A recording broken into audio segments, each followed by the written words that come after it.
हमने नरेंद्र मोदी से कहा, पार्लियामेंट में कहा, तुम्हें जाति जनगणना करना पड़ेगा कि प्राइवेट कॉलेजेस और यूनिवर्सिटीज में आरक्षण होना चाहिए। और ना नरेंद्र मोदी ना बिहार की सरकार उस कानून को लागू कर रही है। नमस्कार, आप आर्यन खबर देख रहे हैं। मैं हूं परमवीर सिंह। आखिरकार राहुल गांधी जो हैं वो दरभंगा के अंबेडकर छात्रावास पहुंच चुके हैं। प्रशासन ने अनुमति नहीं दी थी, उसके बावजूद भी राहुल गांधी जो हैं वो अंबेडकर छात्रावास पहुंचे हैं। पहले तो प्रशासन ने उन्हें रोका, उनके गाड़ी को रोक दिया, जिसके बाद राहुल गांधी पैदल ही निकल गए और पीछे के रास्ते से जो है अंबेडकर छात्रावास में पहुंचे, जहां पर पहुंचकर उन्होंने छात्रों के सामने क्या कुछ कहा है आप पहले देखिए। और मैं पीछे के रास्ते से आपके यहां आ गया। देखिए, दलित, पिछड़ा वर्ग, अति पिछड़ा वर्ग, आदिवासी वर्ग, आपके खिलाफ इस देश में 24 घंटा अत्याचार होता है। आपको दबाया जाता है, आपको शिक्षा के सिस्टम में रोका जाता है, आपके खिलाफ पेपर लीक किया जाता है और आपके करियर को रोकने के लिए, खत्म करने के लिए किया जाता है। हमने 3 मांगे की हैं। सबसे पहले जाति जनगणना, सही तरीके का जाति जनगणना जो हमने तेलंगाना में किया। दूसरी बात, कानून हिंदुस्तान का कानून है कि प्राइवेट कॉलेजेस और यूनिवर्सिटीज में आरक्षण होना चाहिए। और ना नरेंद्र मोदी ना बिहार की सरकार उस कानून को लागू कर रही है। इसीलिए हम उन पर दबाव डालेंगे। और जब तक, मैं बता रहा हूं, जैसे मैं यहां आया हूं ना, रोक नहीं पाए, वैसे ही नहीं रोक पाएंगे जब तक इन्होंने प्राइवेट इंस्टीट्यूशंस में रिजर्वेशन नहीं किया, तब तक हम आगे बढ़ते जाएंगे, लड़ते जाएंगे। क्योंकि आप 90% हो, आप अपनी स्ट्रेंथ समझो। आपको भटकाकर, डराकर, दबाकर, आपके ध्यान को इधर उधर करके आपको रोका जाता है। इस देश में आपके लिए कोई जगह नहीं है। 90% के लिए इस देश में कोई रास्ता नहीं है। आप ब्यूरोक्रेसी को देखो, सीनियर ब्यूरोक्रेसी में आपके कितने लोग, 0। आप कॉर्पोरेट इंडिया को देखो, कॉर्पोरेट इंडिया में आपके कितने लोग, 0। आप हाई कोर्ट देखो, आपके कितने लोग, 0। आप एजुकेशन सिस्टम के मालिकों को देखो, मेडिकल सिस्टम के मालिकों को देखो, आपके लोग कितने, 0। मगर मनरेगा की लिस्ट निकालो, आपके लोगों से भरी हुई है। मजदूरों की लिस्ट निकालो, आपके लोगों से भरी हुई है।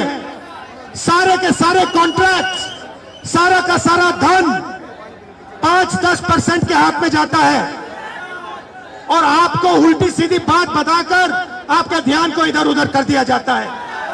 आपको एक साथ खड़ा होना है। और 3 मांगे हैं। पहली मांग जाति जनगणना, दूसरी मांग प्राइवेट इंस्टीट्यूशंस में, प्राइवेट स्कूल्स और कॉलेजेस में रिजर्वेशन, अति पिछड़ा का, ओबीसी का, दलित का, आदिवासी का। तीसरी बात, एससी एसटी सब प्लान, जो आपका पैसा है, जो आपको नहीं दिया जाता है, आपको वो दिया जाना चाहिए। ये 3 चीजें कहने में आपसे आया था। और ये बात समझिए, आप एक बात समझिए, बिहार की पुलिस ने अभी मुझे रोकने की कोशिश की, रोक नहीं पाई। पता है क्यों नहीं रोक पाई? नहीं, इसलिए नहीं रोक पाई क्योंकि आपकी शक्ति मेरे पीछे है।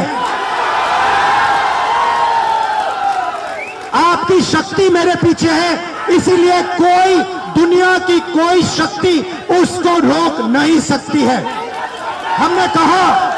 हमने नरेंद्र मोदी से कहा, पार्लियामेंट में कहा, तुम्हें जाति जनगणना करना पड़ेगा। हमने उससे कहा कि तुम्हें संविधान को यहां माथे पर लगाना पड़ेगा। नरेंद्र मोदी जी ने आपके दबाव से डरकर जाति जनगणना हिंदुस्तान में घोषित किया है। आपके दबाव से डरकर उन्होंने कॉन्स्टिट्यूशन अपने माथे पर लगाया है, मगर वो लोकतंत्र के खिलाफ हैं, संविधान के खिलाफ हैं, जाति जनगणना के खिलाफ हैं। और जो 90% हिंदुस्तान की गरीब आबादी है, अति पिछड़ा, दलित, आदिवासी, माइनॉरिटीज, ये इन सब के खिलाफ है। ये अदानी अंबानी की सरकार है, ये आपकी सरकार नहीं है। आपने इतने प्यार से मेरी बात सुनी, इसके लिए आप सबको दिल से बहुत बहुत धन्यवाद।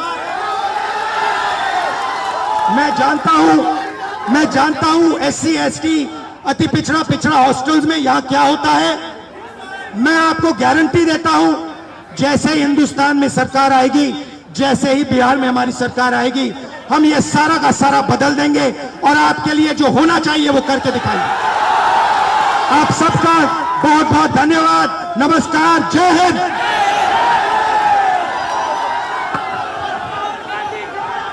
तो आपने सुना कि उन्होंने कहा कि मेरा बस एक ही लक्ष्य था कि आप लोगों से बातें करूं, अपनी बातें आप लोगों के बीच रखूं और आपकी जो दिल में बातें हैं उससे जानूं।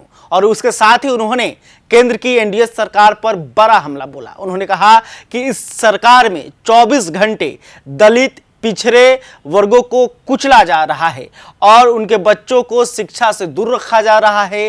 पेपर लीक करके शिक्षा के सिस्टम में उन्हें घुमाया जा रहा है और कई गंभीर आरोप उन्होंने बीजेपी और NDA की सरकार पर लगाए हैं। आपको बता दें कि यह कार्यक्रम पहले से तय था और बिहार में कांग्रेस ने आज जो है छात्र संवाद की शुरुआत की है और इसके जरिए बिहार के तमाम छात्रावासों में कांग्रेस के नेता पहुंचेंगे और छात्रों से बातचीत करेंगे। कांग्रेस की तरफ से जो बातें हैं वो रखेंगे और छात्रों की क्या मांग है उससे जानने की कोशिश करेंगे। खैर, अभी तक आपने हमारे चैनल को सब्सक्राइब नहीं तुरंत कर लिया। इस खबर को लेकर आप क्या सोचते हैं कमेंट करके बताइएगा। वीडियो फेसबुक पे देख रहे हो तो हमारे पेज को भी लाइक कर लें। बहुत बहुत धन्यवाद।